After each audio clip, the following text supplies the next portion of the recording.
deve manter-se até o país baixar os números de novos casos por dia e de risco de transmissão do vírus para um determinado patamar. E é de uma maneira, e no dia seguinte é de outra maneira, e ao terceiro dia ainda é de outra maneira, e fecha as aulas e não fecha as aulas, e aulas presenciais já anuais são proibidas e não são. E, portanto, tudo isto é a ausência de uma determinação.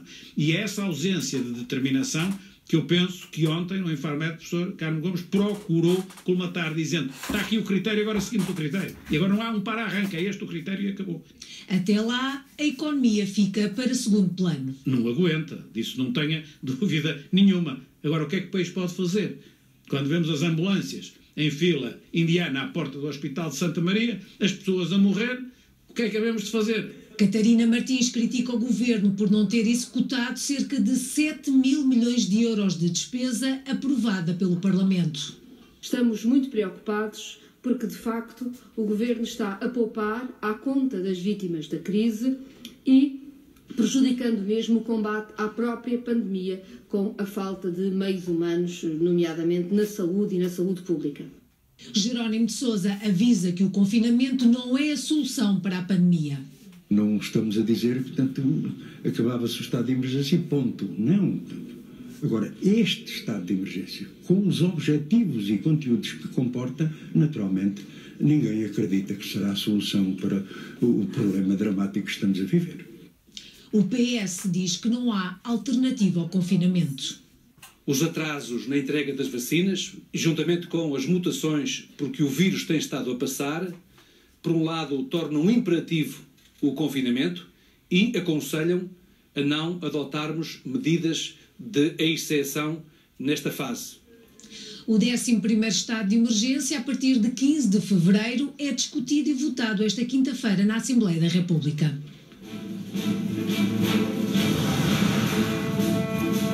São já mais de 60 mil os pedidos de apoio à família, uma medida que faz o pagamento de 2/3 do salário aos pais que têm que ficar em casa a cuidar dos filhos em pandemia.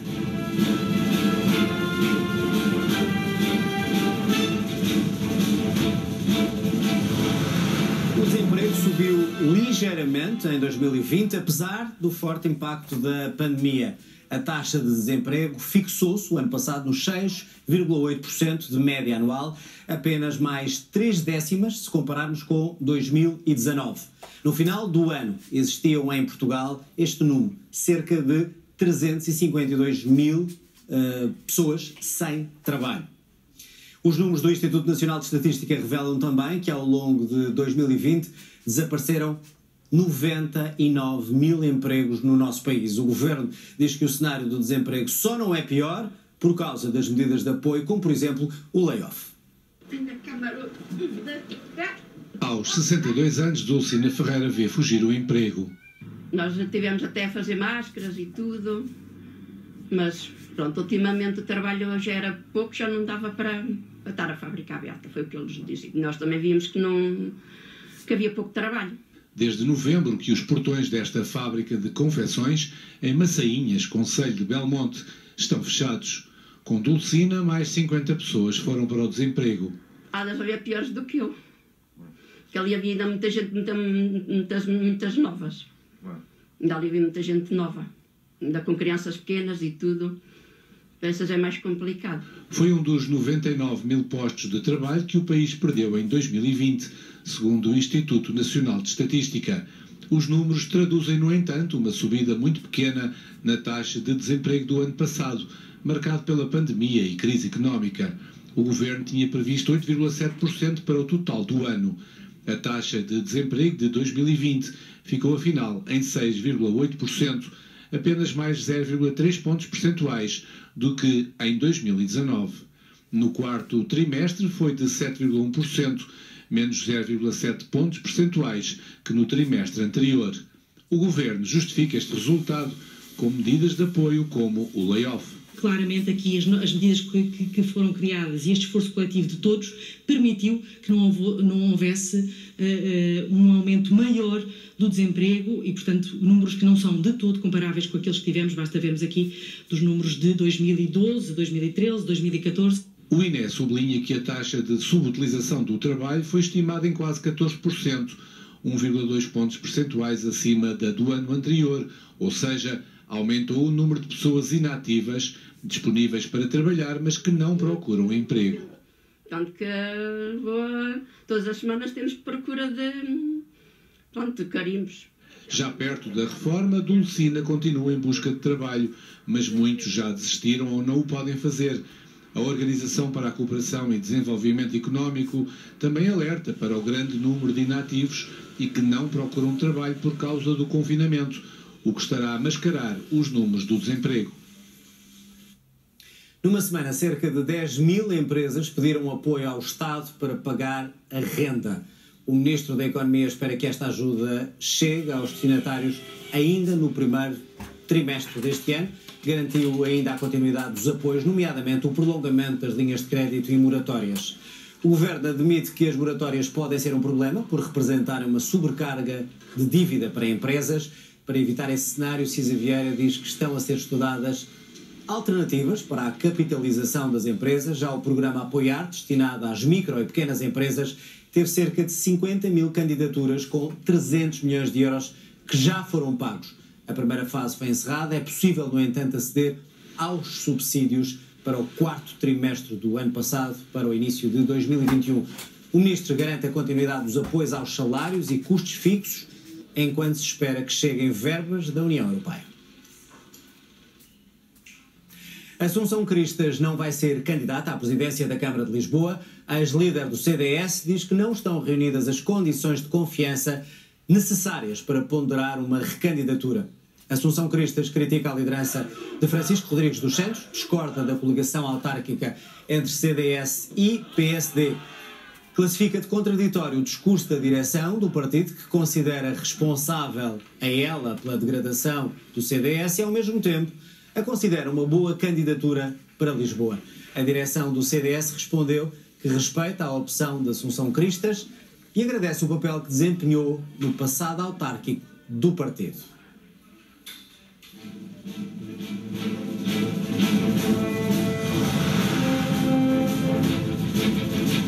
Foram suspensas as licenças de caça para não residentes em território português para evitar, de novo, um cenário como este.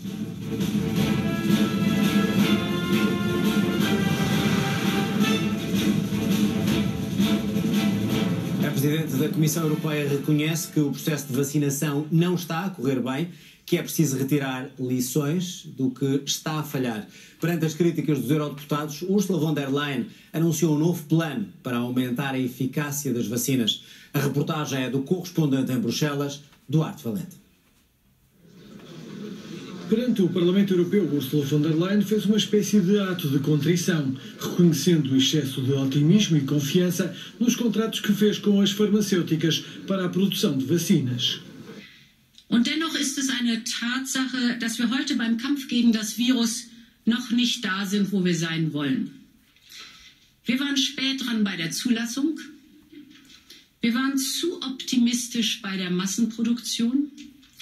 Und vielleicht waren wir uns auch zu sicher, dass das Bestellte tatsächlich pünktlich geliefert wird. Sem muitas certezas, para além de que a luta contra a pandemia é uma maratona cheia de obstáculos, a Presidente da Comissão Europeia quer traçar um plano para acelerar a sequenciação das mutações do vírus para o poder vencer. We do not yet have the full picture when it comes to the effectiveness of treatments and vaccines on new strains. But we do know these variants will continue to emerge. And we do know that we need to anticipate and prepare immediately. O reconhecimento das falhas não foi suficiente para evitar as críticas generalizadas dos eurodeputados. O que foi há poucos meses a maior esperança da União Europeia está rapidamente a transformar-se no maior fiasco. Houve um esforço sem precedentes para obter recursos e a ciência respondeu. Tudo isso é verdade.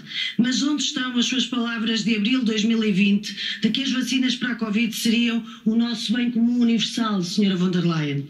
Quais são as estratégias que irão implementar para atingir estas metas ou se estas metas serão alteradas de forma a estarem alinhadas com a capacidade de produção atual? Temos de adquirir mais vacinas e de produzir mais vacinas com urgência. E digo aqui uma coisa que é politicamente incorreta. Se for preciso pagar mais, paguemos mais. Há um velho ditado português que diz: o barato sai caro. Apesar de tudo, para a presidência portuguesa da pandemia, pode retirar-se uma lição de solidariedade de que Portugal é testemunha. Right now, my country knows better than most that European solidarity is more than just words, it's action. And Portugal is very grateful for the numerous offers of assistance and concrete support from several member states. Com Rui Manuel Silva, Duarte Valente, RTP, Bruxelas. Apenas 3% dos franceses receberam a primeira dose das vacinas contra a Covid-19. A falha na entrega de lotes tem atrasado o processo. Os idosos com mais de 75 anos, que não estão em lares, começaram também já a ser vacinados. A reportagem é da correspondente em França, Rosário Salgueiro e Jaime Vieira.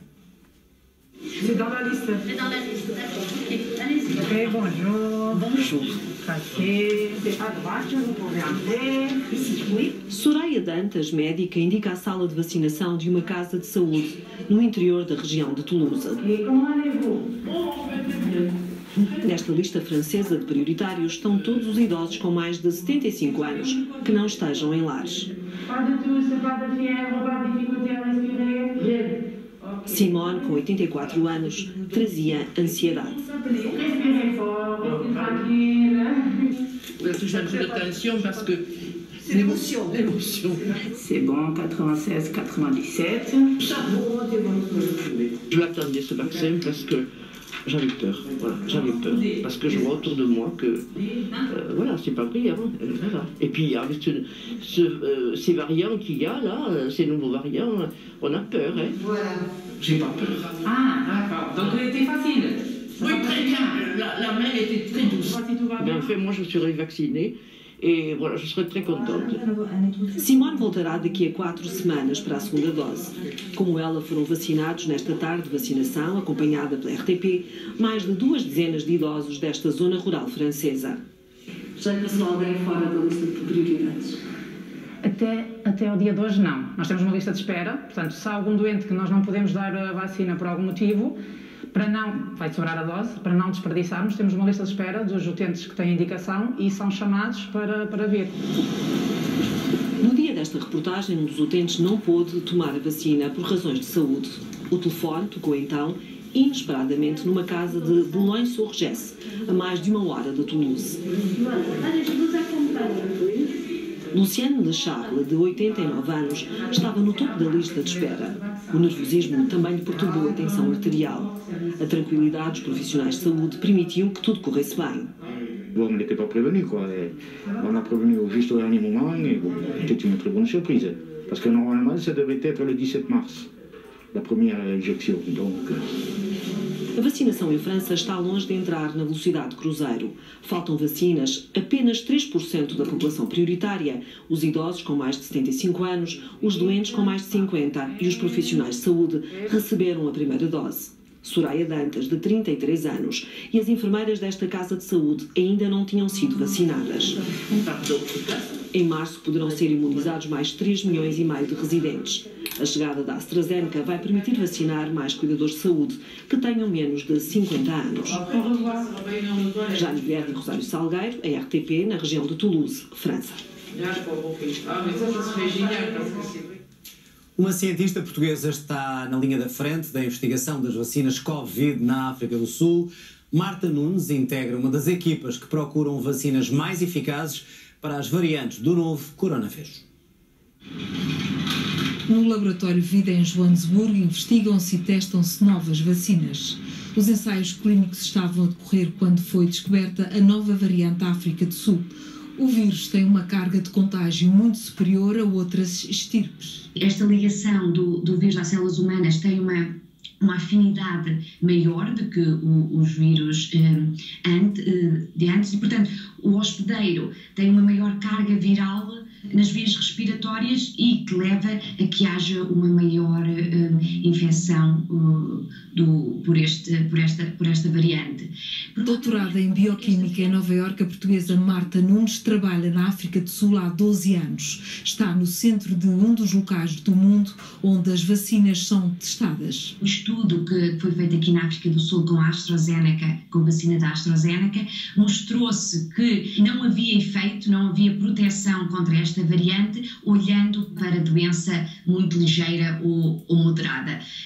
Portanto, neste momento tem que se fazer mais estudos, principalmente aqui na África do Sul ou em países em que a grande parte dos vírus que estão em circulação são esta nova variante, para se ver realmente se estas vacinas têm alguma proteção ou não. Marta Nunes realiza experiências inovadoras com informações determinantes na busca de vacinas eficazes. Na primeira onda da infecção pensávamos que pessoas relativamente jovens não iriam desenvolver doença severa e agora estamos a ver que isso não é bem verdade. Portanto, ainda temos que saber também um bocadinho mais da biologia do vírus para conseguirmos estabelecer esses fatores de risco a nível da população. O primeiro caso de Covid-19 associado à variante genética da África do Sul foi identificado em Portugal pelo Instituto Ricardo Jorge em janeiro. O julgamento de destituição de Donald Trump recebeu ontem a aprovação no Congresso norte-americano para continuar com os votos a favor de alguns republicanos. O Senado começou já a ouvir os argumentos da acusação contra o ex-presidente. Os procuradores insistem que o assalto ao Capitólio, onde morreram 5 pessoas, constitui um ataque à democracia e pedem por isso a condenação de Donald Trump. A reportagem é do correspondente João Ricardo Vasconcelos. Senators, will you please be seated? Novas imagens de videovigilância nunca antes divulgadas são apresentadas no segundo dia do julgamento de destituição de Donald Trump. Frankly, we did win this election.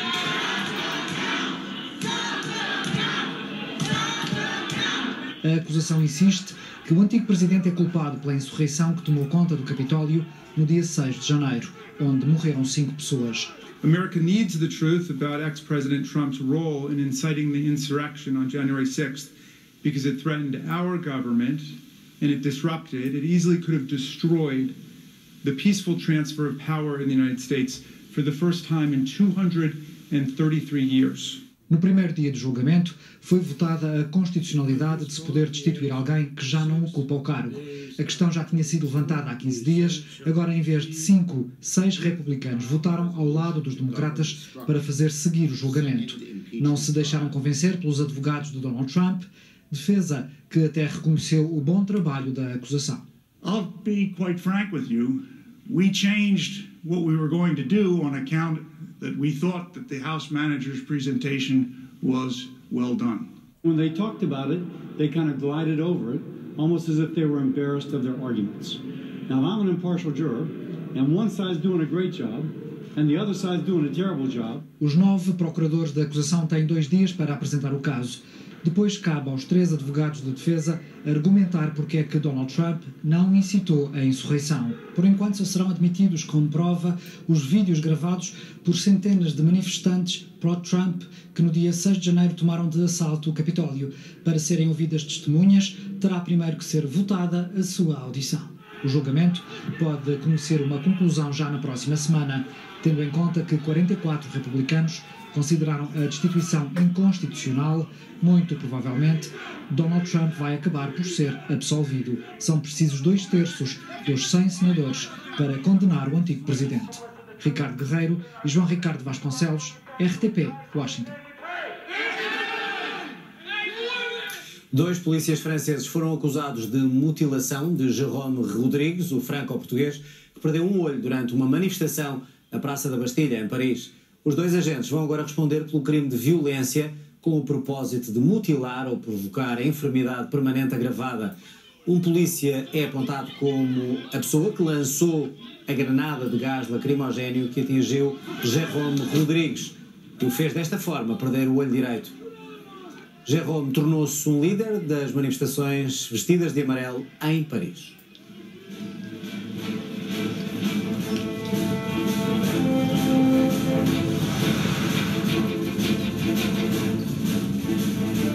Banco Alimentar do Algarve atingiu o máximo de pedidos de sempre desde a sua existência. São muitas as famílias desempregadas sem dinheiro sequer para comprar comida.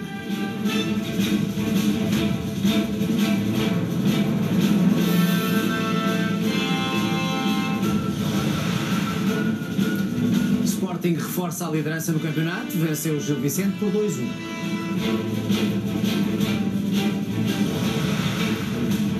Regressamos já a seguir a um breve intervalo. Fique por aí, até já.